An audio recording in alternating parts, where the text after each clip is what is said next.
Hello and welcome to Round the Table. Welcome to 2024. It's going to be a big year. We're expecting an election this year, amongst other things.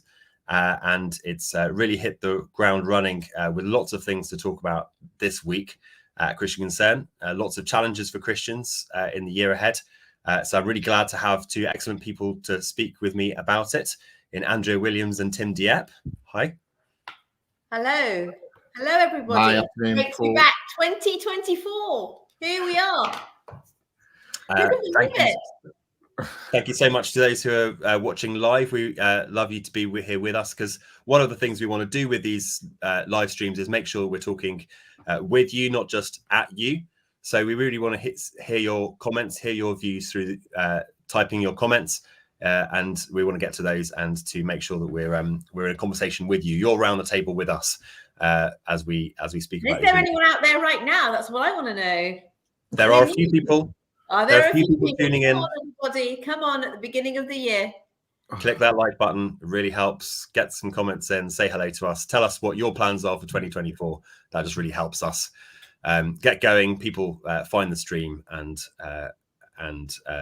help us interact with you. So let's see those comments coming in. So we've got some really important legal challenges, policy challenges, things that are happening this year that we're already having to respond to, and we're already asking supporters to get on with. So let's talk about those today.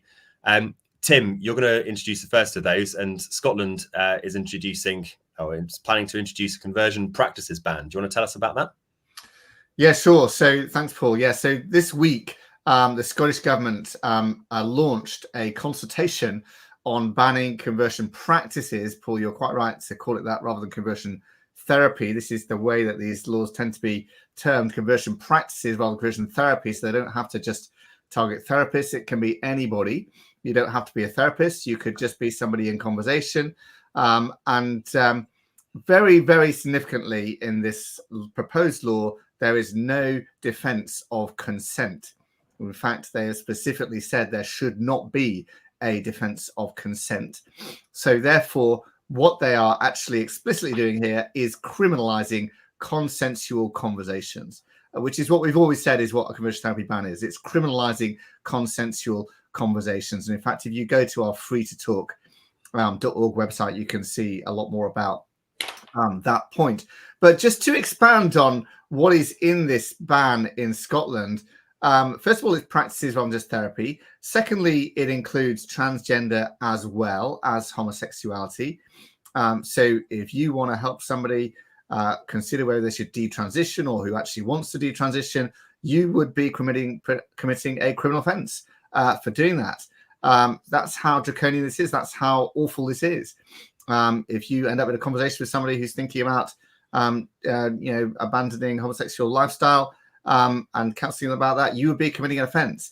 And the other thing that's very significant about this is it's not just seeking to change someone's orientation or gender identity, it's also suppressing, in sort of scare quotes, I suppose, but there is an offence of suppressing somebody's sexual orientation, which means advising someone to be celibate, and that's explicitly mentioned in the guidance there, advising someone to be celibate would be a form of conversion practice and would be a criminal offence.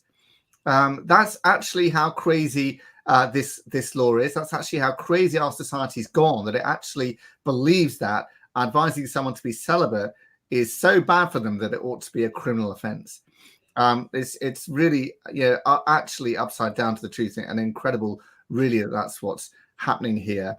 Of course, it includes prayer and conversations. And then the whole question about parents is raised in the document. They do have some exemptions for parents, but they say if the parent's being coercive about, say, a child's gender identity, then that would be a criminal offence. So what you will end up with here is a child decides they want to be a boy rather than a girl. Parents say, no, you can't do that. We don't want you to do that. And the child says, well, in that case, I'll call the police. And so, there you are. Parents could be criminalised for not going along with, not supporting, or trying to hinder somebody, a child, who wants to identify in different gender or identify in LGBTQ identity. There is no age limit placed on this. There's no age mentioned anywhere in it. It could be a very, very young child. And also you have these conversion practice protection orders as well. Anybody could put a conversion therapy practice order onto somebody. That then means they're especially, anybody who engages them in conversation is especially at risk of committing an offence and getting criminalised for this. And you're talking about potentially 7 years in prison. So it's a very, very draconian, awful proposed law that they've come out. I mean, in some ways, you know, the reaction has been good in the media. You know, a lot of the media have focused on, you know, how crazy is Scotland? They want to criminalise parents for not supporting a child's transgender identity, whatever. And so the reaction has been quite strongly against it, generally, even from mainstream media in this. And I hope that's, you know, starting to indicate what the reaction will be overall to it. The consultation has just opened. It closes, I think, early March. We are looking at it in detail now. There's 86 pages, and we will be coming up with guidance for supporters on how to respond to that in the coming weeks. It just came out this week. But what we can tell you is it is incredibly draconian and the worst that we could have expected, I think, in this.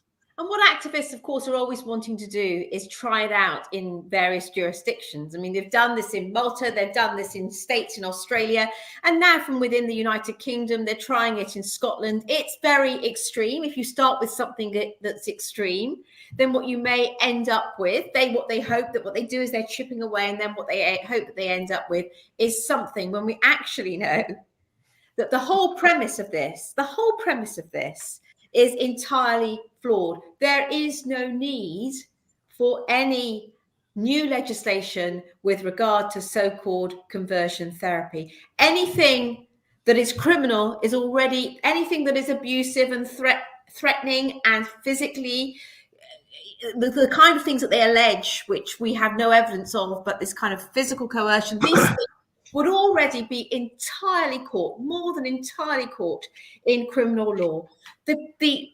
That's right. So it's about criminalising consensual conversations, as we said all along. Which is exactly what Bidur Adhikari from Nepal. Great to see you on the screen, Bidur, and that you're joining with us. And that Bidur of Christian Concern in Nepal. It's totally nonsensical to criminalise consensual conversations and conversion and consultation. That's exactly right, and that's exactly what it's doing. And I also want to say, not just with regard to the criminal aspect of anything that they say, that the fact that there's no need for it because it's already caught, anything they might allege of for which they have no proof. There is no proof. Would already be caught by the criminal law. And anything, bad therapy, just bad therapy in any sphere. Bad therapy is just bad therapy. So let's remember that as well. So what I mean by that is the therapeutic bodies are regulated. And in fact, the shock in all of this is that the therapeutic regulatory bodies are so ideologically driven already by the LGBTQI must stay gay agenda, in a sense, maybe even innocently, but they are so ideologically driven by that already what we have is memorandum of understanding, which essentially say that you are unable to help people move away from unwanted. There's a professional ban already. That's the point. There's essentially a professional ban on this already, and this is now extending it to anybody. And saying anybody in their private conversations, consensual private conversations, if you go down the line of potentially questioning or helping somebody who wants to question their own gender or sexual identity, you will be committing a criminal offence, even if they consent to it. Even so, I want to have this conversation, even if they sign a consent form, the consent is not a defence. You cannot engage in it. You'd be committing a criminal offence to do so. And somebody might desperately want to. Desperately want to, think about this and discuss it and talk to someone about it. And I really regret my transition, whatever, but if you so much as engage in conversation when they desperately want it, you could be committing a criminal offence. That is actually how this works. There are two shocking things about it from my perspective as I read through the proposals. One of them was that it is this point about suppression. So this isn't just targeting now people who want to change their same-sex attractions, for example, or they want to kind of reduce those and maybe pursue heterosexual attractions in order to have a wife or husband and a family. So it's not kind of just targeting those, but also, in their words, suppressing a sexual identity. For them, a sexual identity can be many things. It's not just a heterosexual or homosexual one, but also a bisexual one, also an asexual one. It's particularly mentioned as well. So any kind of so it's not just that, but it's also about your expression of that sexuality. So what it will really come down to is, if you imagine a Christian church or ministry has a group where same-sex attracted people, for example, they're not even trying to change that, but they're just trying to live faithfully within that. They're trying to kind of avoid acting out on those desires. Yeah, encouraging people to live celibate. Yeah. That, because it's organized and it's because it will be viewed as suppressing a sexual identity, that would come under this ban. So that's one of the two things that I think is particularly shocking about this one. The other is just coming back to that point about the evidence. There's no evidence there's no good evidence that this is generally harmful in any way, this kind of therapy, these kinds of efforts. But in fact, there is evidence that they can be positive, that they can actually not just loads of it. Actually, and we've got it up on the freetotalk.org website. There's a very good summary of all the evidence up there.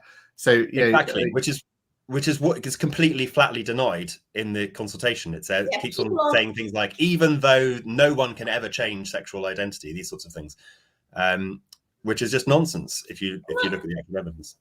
That's absolutely right. And don't we at Christian Concern know so many people? Haven't we worked with so many people who are so beautifully restored by the loving, good gospel grace that is found in Christ Jesus and redemption? They're so restored and made whole and made new. And this is really true. These stories are really true.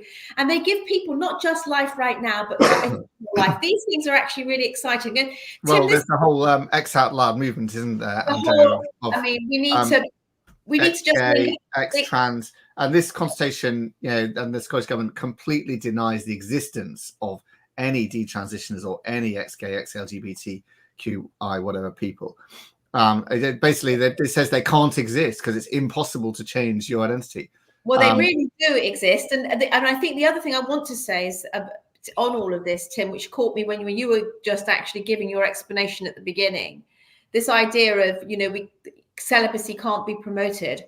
Well, what does the gospel tell all of us? I mean, all of us. What does it talks about sexual purity. This matters to God. And when we as individuals are not sexually pure, our lives suffer. When sexual impurity enters a household or marriage in some way, the family suffers. When a nation starts legislating to approve of sexual sin in such a brazen way, and actually to criminalize or punish that which is holy and true, actually sexual purity, that is really very serious indeed. And that's and as much as anything, this is so surely a gospel matter, because the gospel says that when the part of the call of following Christ is to gospel purity, is to gospel, and that's it, sexual purity. And it's not, this heart. This is the other thing about just a little bit, this kind of celibate movement. It's not like whoever single people have to kind of be celibate, like by gritting themselves somehow. It's rather that in Christ, the gospel message is that He is sufficient. He's enough. He is our whole. He is our everything. We're not defined by our sexual identity. We're not defined by sex, but the culture seems to be. And it's the lie of sex somehow makes you who you are and makes you happy, when in fact, unless it's put in its proper place, it it ends up making you deeply unhappy. And of course, the whole thing about conversion is, even the name conversion, the word conversion is obviously religious connotations there, obviously deliberately anti-Christian in its sense. And, Christian conversion includes repentance and turning away from sin and transformation, complete transformation. Of course, there in the Bible, 1 Corinthians 6, such were some of you, referring to people who were engaging in all sorts of sexual immorality before. In other words, they had ex-homosexuals, ex-practicing homosexuals, and so on, there in the early church, as we do today in the current church. And in fact, there's a lot more than you might think. And in most churches, there probably are some ex-gay people in today's culture, and most of them don't want to be out about that, and kind of ashamed about it, rather than not have everyone know that they used to be practicing LGBT, whatever it might be. But they are there, they're around, and I've spoken to lots of people like that. And of course, the Scottish government denies that and effectively denies conversion. Is saying, we don't want conversion. We are against conversion. And what they hate, of course, is us saying that this is immoral. Because it is sexually immoral.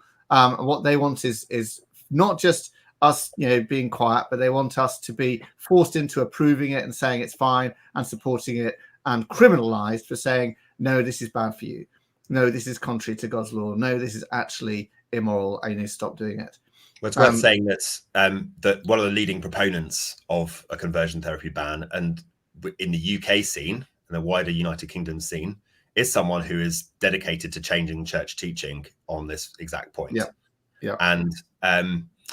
And the Scottish response, the Scottish government doing this at the moment it's claimed that they're doing it because the UK government isn't doing it, because they haven't followed through with previous action plans and commitments. So they're getting on with it up in Scotland. So it is all linked to the Christian teaching on sin and what that means and what repentance is. We are a Great Britain in rebellion, and and actually there somehow we thank God that the line has been held here in England and Wales, where but Scotland is saying, well, because the opposition never sleeps. If you hold something back, it's not that we all say, oh, that's been held back. So they're saying on a number of issues. I just want to say to one of the people that's commented in here, who's said that they feel like committing suicide. I just want to say to you, yes, please do reach out to us. God loves you very much indeed. He's right here by your side. In fact, you're probably here on this live stream right now. That's the way that you really feel, because we need to tell you that there's a Redeemer, a Savior, and there's nowhere that you can go that's too deep and too far away from him, and that he wants to restore you into life. And so please do reach out to us at the office, and we'll ensure that we put you in touch with someone. We'll find out where you're from, and we'll seek to look after you with regard to that, because for all of us, that's the great and glorious good news, isn't it? That there's that Jesus is life. Jesus is life. He's a healer. He's a healer. But I just wanted to sort of end on a positive note on this, perhaps, Andrea, which is to say, the reaction in the mainstream media has been very much scary. This is horrible. This is criminalising parents and all this kind of stuff. And B, the SNP, Scottish Nationalist Party, is absolutely plummeting in the polls, very, very unpopular, partly because of their massive support for gender self-ID, which the UK government blocked, if you remember. And because exactly of this kind of thing, this promotion of these crazy over-the-top LGBT stuff. And so, I don't know if they'll be able to get this through before an election or not. And I don't know what another party would come along with, but another party is unlikely to be quite as crazy as this about it. And it'd be interesting to see what the reaction is. And I think there is still hope here that this gets opposed or voted down in an election, and it could well become an election issue, whether we are going to criminalise parents for not supporting a child's gender transition, for example. And let me say, as you've sought to end on this topic, one of the things that's real for us at Christian Concern is that we have worked with parents. We've worked with parents whose children were gender confused. we've actually managed to keep the children in the home. And we actually had our first case on this, I think it's almost a decade ago, 8 or 9 years ago. And we actually managed to get some help into that family's home.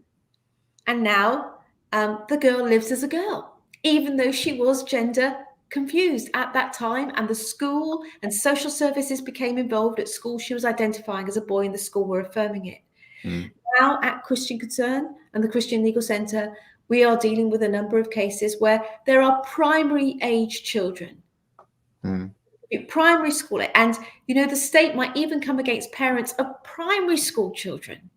And we know, and the thing is, there is a truth about what is best for our children, and we know that truth. And that's why we must do all we can to protect them, to protect teachers that want to protect them, to protect parents that want to protect them, and to protect the speaking of the truth, Freetotalk.org. That's what it's all about. Exactly. There's so much more to talk about on that issue and to be informed on. Do check out our website, where we've got some initial response to all of that. But we will be continuing to respond to that. We'll have our own full response. We'll help you respond. Make sure that you're signed up to our email list. Go to christianconcern.com/hello if you haven't already, to make sure that you get those updates. But we're going to move on to our next topic, which is another big issue that's going on at the moment. There are various consultations and bills and things relating to abortion at the moment. Andrea, do you want to tell us about those? Well, what we're seeing, I think, at the start of 2024 in an election year, is a real push in Parliament to test the will of Parliament. And these things might actually become election issues.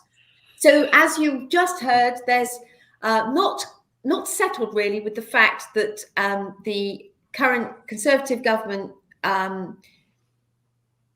is not producing a bill with regard to conversion therapy. The Scottish government brings something through that's rather extreme. Similarly, despite a general parliamentary consensus now across 2 decades not to introduce assisted suicide, we saw the week of Christmas time a campaign that would have been a concerted campaign by Esther Rantzen to weaken, in a sense, the will of Parliament. And again, lots of now parliamentary voices talking about the importance of assisted suicide. Keir Starmer coming out in favour of assisted suicide. That may well also become an election issue. So all of this being pushed in to the last weeks and months of this parliamentary term.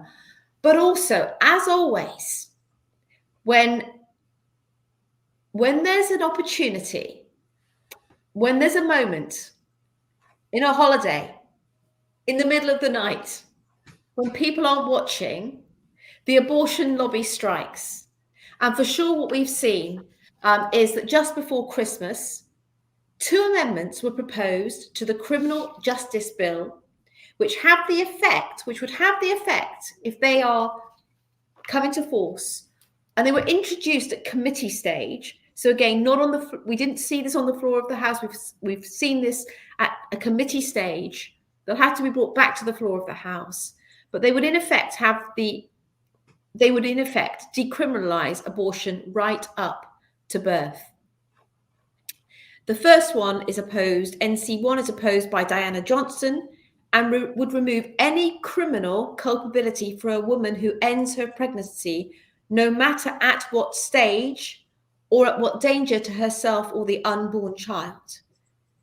And the second, even more radical amendment is by Stella Creasy of out there in Walthamstow, with both of these ladies have a long track record of seeking to tear up the Abortion Act and the protections for women and children. But it would also decriminalise any medical staff involved and remove any criminal sanctions from someone who conceals the live birth of these children. So essentially these amendments make abortion for any reason now legal right up to birth. And this would include, aborting because the child's female, merely because the mother decided that she'd rather discard her baby. This is totally against parliamentary protocol, just like DIY abortion, when that was introduced again during a so-called emergency. What we have then during COVID was the introduction of pills by post abortion, which removes abortion from the even from a clinic. And these clinics are pro-abortion clinics. Once you get through the door of a clinic, it's pretty much a conveyor belt. But nonetheless, at least you saw someone. At least a woman saw someone. At least somebody there might have picked up whether she was being coerced or whether she was her gestation date. Now you literally pick up a phone. Not even this kind of interaction. You say, "I'm pregnant. Can I have some pills, please?" And they pretty much say yes. There's no checks. That's already happening, and we resisted that entirely. Well, we know that people can give false names, false GP registration, no NHS registration, and false reasons for and illegal reasons even for having an abortion, and they still get sent the pills.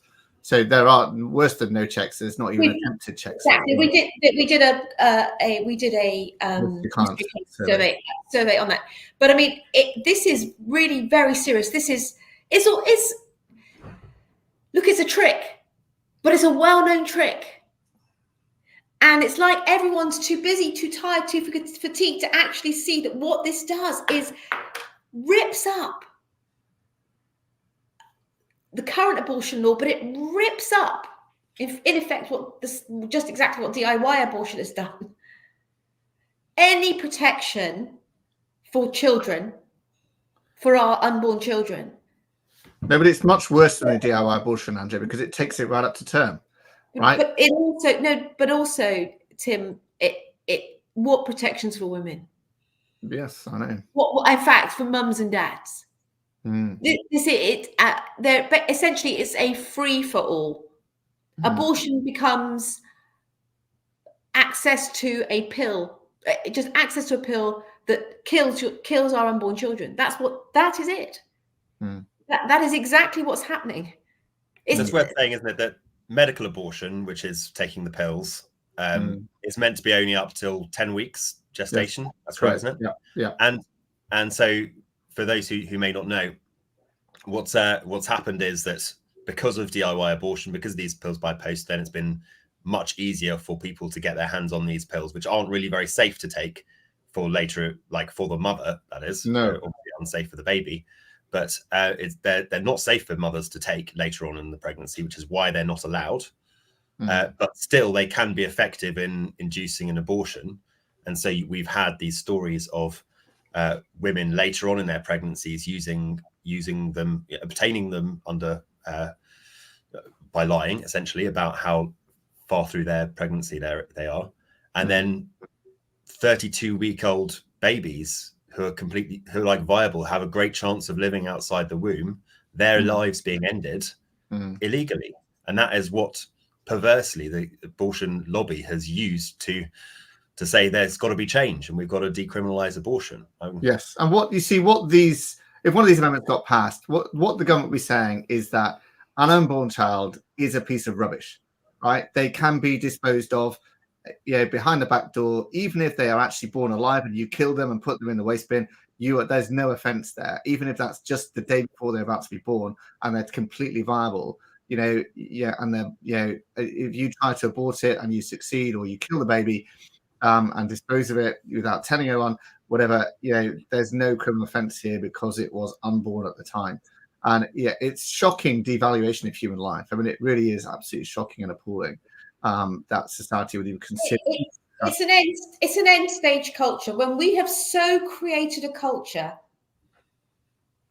that whereby in our schools we teach that that a child is just a blob of cells, that this is it's not a miracle. This is isn't it? Let's just think about this for a second.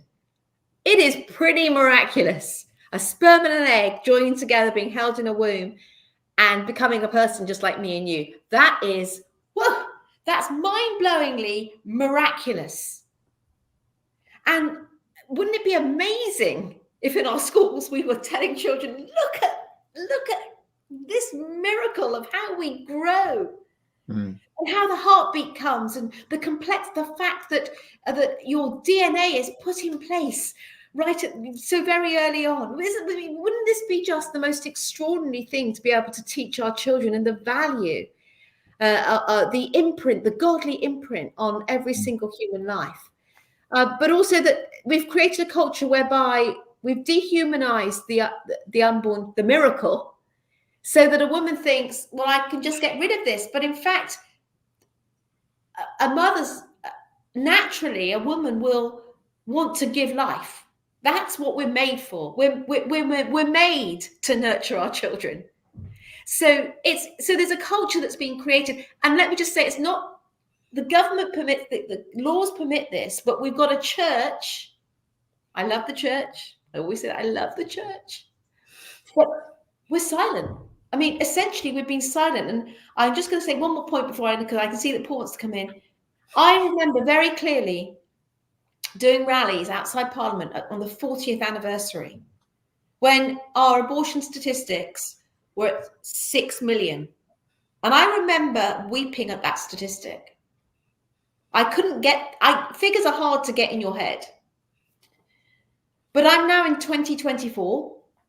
So heading 50, what are we? 57, 8 years on. 50, yeah. Yeah. And we're at 10 million. So I just want everyone to imagine the whole of London closing down right now. Every person that you see, every person that exists in the whole of Greater London right now, gone. Because that's what we've done in this nation. Or every major city outside of London, everyone wiped out now. And now with this, what we see with these amendments, what we're going to see is where's the record taking? How are we going to know? A phone call and some pills are taken out. But then, of course, it's all the women. That's 10 million women, 10 million mums and 10 million dads. There'll be some repeat abortions. Repeat abortions, but 10 million instances. And again, I don't want to be too graphic, but I heard it this week. From someone who'd worked within a pregnancy crisis centre, that a woman called many years later because she'd been entirely triggered because she had a very heavy abortion. Very heavy period. And this period was so red and blood-stained that she called the pregnancy centre because it reminded her of the abortion, the pills that she'd had, the pills it would have been pills that she'd had before. And I think that we've got to remember that as well, because if we sell a lie in terms of this really is, women live with the consequences of having been sold the lie, even if they do the act. There's a sense in which that's what happens. Yeah. Just behind me, you may be able to see on my bookcase is a copy of our latest Ambassador magazine, which is called Something Changed. In that is a story of someone who was involved, who had an abortion and also was involved in helping people have abortions at one point, and how Jesus turned around her life. And we've got stories of other things. There's porn addiction and other things in that particular issue. But just to really encourage people that yes, this is really grave. It's a really serious issue, and yet Jesus can transform our situations, and that is what happens very often when we respond to the gospel in faith, when we respond to Jesus Christ. So we don't want to leave people feeling like nothing's going to change. We know that things can change, and that's what we're about at Christian Concern. Absolutely, Paul. There's no condemnation. No condemnation. People are, there's no condemnation, and I hope that's because no condemnation now I dread. The point is we can be free of the world's lies, because Christ. What I said before, like in any sexual impurity or sexual addictions or sexual mess ups, the answer is purity, is finding Christ and outworking purity. Mm-hmm. And the thing, and Jesus is always sufficient in our sadness, in our brokenness, in our mistakes, even in a mistake that we can't forgive ourselves for sometimes. Jesus is sufficient. He can make it right. And you can see that. And I think, and I sometimes say in situations that seem really kind of pastorally complex, or, Jesus, I can't solve this, but I know that Jesus can. I know if you today trust him, today he'll be with you today, and it will work well. And then tomorrow you wake up and trust him tomorrow, and then trust him every day, one day at a time. I tell you, when you've got 1 week under your belt of trusting him, the healing, you'll feel different. You'll feel different. That's the power of a risen Christ. That's the power of the Holy Spirit that indwells us through the good news that is the gospel, and which overcomes all of these difficult situations. Absolutely. I just want to, we're running out of time slightly, and I want to make sure we just touch on one other issue that you alluded to earlier, Andrew, which is that of assisted dying, as it's called, and Esther Ranson's campaign on that point. So I just want to explain something. Assisted dying, what do we mean by even assisted dying? What we mean is assisted suicide and euthanasia. Now, the term that everyone wants to use at the moment is assisted dying because it's a bit shorter maybe, but it's also because it's manipulative. People don't understand, the public don't actually understand what assisted dying means. Some people seem to think that it means giving people pain relief at the end of their life that may shorten their life slightly, but is actually really aimed at helping them with severe pain at the end of their lives. That's not assisted dying. That is palliative care. But what people want to legalize is assisted suicide, which is where someone helps someone else end their life, and euthanasia, where someone else actually takes it for them. But the public don't understand what this is. So when people, when campaigners point to high levels of support on this issue amongst the public, it's not really clear that that is the case. And in fact, even when people know what we're talking about, assisted suicide and euthanasia, the public support supposedly for it is really skin deep. We saw polls some time ago where people were asked whether they supported assisted suicide, I believe it was at the time, and they gave an answer. And then they were shown very brief explanations of why people oppose assisted suicide. And loads of them changed their mind immediately just from knowing what the argument was about assisted suicide, how it would cause problems for vulnerable people, particularly. And that's what we've seen everywhere that assisted suicide and euthanasia have been allowed. They get allowed for very tough cases, and then they get spread further and further, and then people feel pressure to end their own lives because they feel like a burden. It's happened everywhere. We've seen it time and time again in other places around the world. And so what we really need to understand as Christians is, even though sometimes it may seem like there's a support for a policy like this that is against us, quite often people don't really know what they're even talking about, because campaigners use really manipulative language and people don't understand the issues. So that should really actually encourage us as Christians to speak about these things to our friends, and to help people understand them, just so they even know the basic reasons why we'd oppose them. It's not necessarily us as Christians imposing our moral standards on other people, although that's a good thing. It's just very basic things that lots of people can get behind. And the comparison with abortion is, of course, worth making, isn't it, Paul? Because we've just been discussing abortion, and it was legalized in 1967 under very strict conditions. 2 doctors have to sign it off. It has to be for these various limited reasons. And here we are, 50 years on, and it's basically abortion on demand, by telephone, no check on any of the reasons or anything like that. It's just, there you go, we post it out for you. And now, proposals in Parliament to completely decriminalise it and make it available, right up to birth, no reasons, whatever. And the example of every place you've just mentioned, Paul, where it has been legalized is in euthanasia, is the same as a slippery slope. It's legalized, and they say, we'll have these very strict conditions, only under these conditions, only a terminal illness, 6 months to live, doctors signing off, etc., etc. And before very long, they redefine terminal illness. They redefine what counts as terminal illness. Then diabetes is terminal, because if you stop taking the medicine, that'd be terminal. And suddenly, and then I'm tired of life. I'm depressed. I'm sad. It becomes a kind of, it actually becomes offered like as a treatment. This is what happens for people like Canada. I'm at that stage of life, where I am watching both my parents and my parents-in-law, who are my mum's a little younger, but in their middle 80s, and we need to ensure that we're a society that is watching over the elderly.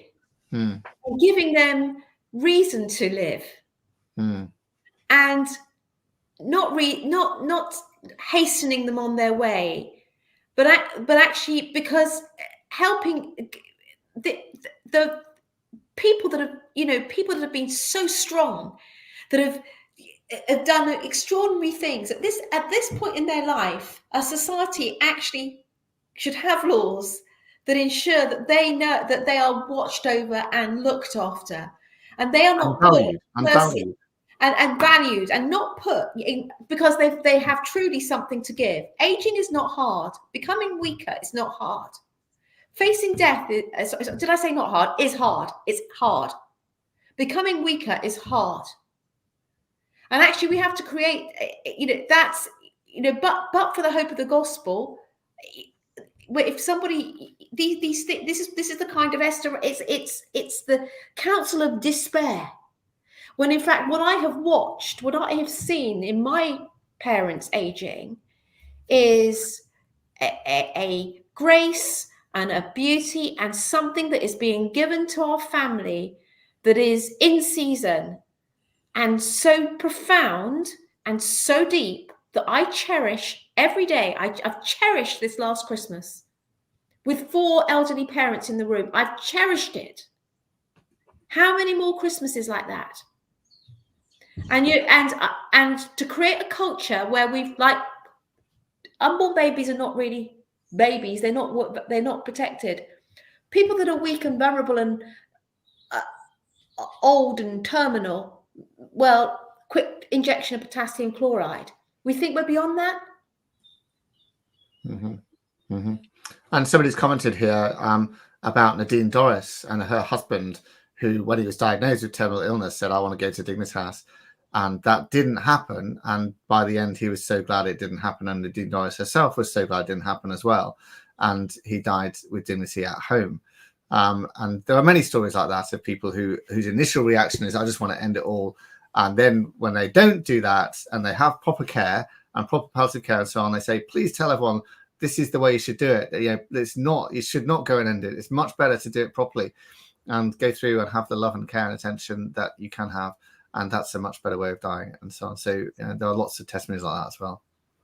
Do you know what my mother-in-law says? She says, at 86, she says, every day is a good day. She says, how are you? Every day is a good day. Every day is a good day.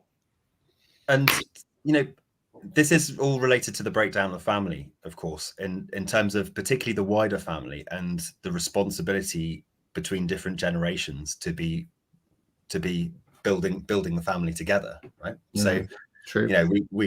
There was a bit of a misstep, probably 1950s-ish, where we talked about the nuclear family in terms of just a family, a mother and father and children, and them being this isolated unit that could move about to a different place in the world and go and find a job over here and be completely disconnected from everyone else in their family. And so we think of families just as small units like that, who then maybe have ties to older people or whatever. But part of the wonderful thing about the biblical picture of family is that it's much broader than that. It's a whole broader family, and we can value and gain so much from older people, grandparents, great grandparents, and in the other direction from the younger ones. And if you're having abortions early on when you're a younger woman, and you're delaying the age at which you first have children, and then you're also potentially limiting the age that elderly people get to, you're cutting off generations from each other, and you're kind of breaking down the family even worse, and you're failing to learn from that generational wisdom that can help and build people to who we are, which is social beings built into families as the sort of basic unit of our society. So you're going to get more breakdowns in all kinds of other ways, in crime and amongst other things. It's going to have so many impacts when you just cut off families completely from other generations. My youngest daughter, aged 21, loves her grandfather, aged 90. And I'll try and put it into the camera, but she looks, when he speaks, she looks, and when he prays, and when he reads the Bible, she looks at him like this. She really, really loves him. He really loves her.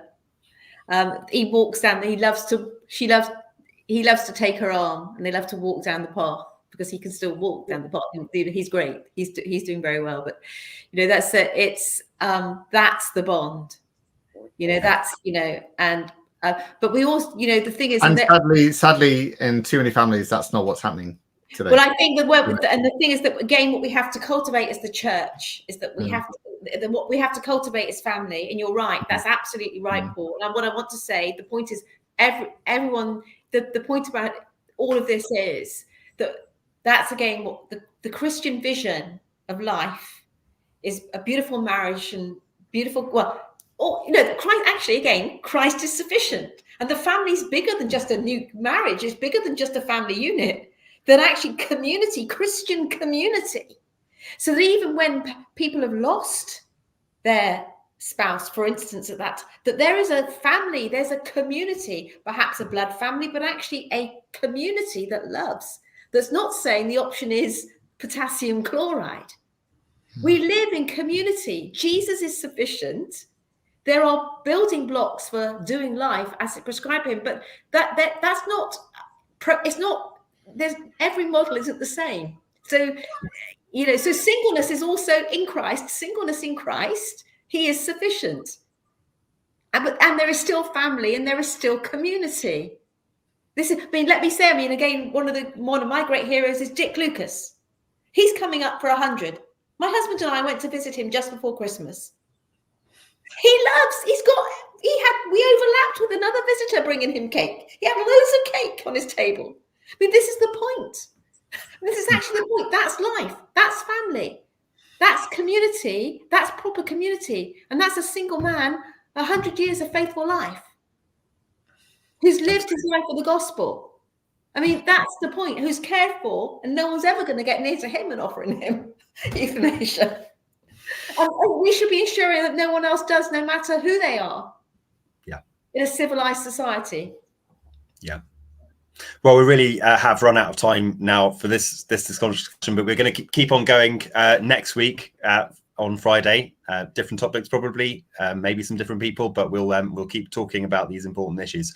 What you really need to do, if you're listening, if you're watching, and you haven't yet subscribed to our email list, we really do want you to join. christianconcern.com/hello is an easy way to do that, because we'll be updating you on all of these issues and more. There are so many other challenges that are happening even as we speak. We haven't even talked about safe access zones, abortion, for example, and things to do with pornography happening, the gender questioning children guidance. There's so much happening. We really need you to be joined up to us by email so that you can hear more about that and take good action and be encouraged to be a courageous Christian. So thank you, Tim and Andrea, for being with me this lunchtime. Thank you, everyone who's been watching and doing comments. There have been so many good comments. Thank you, everyone. I have read them all. Haven't been able to bring them all up on screen, but we really appreciate them. So thank you for joining us today, and we'll see you again next week. Goodbye. Bye-bye.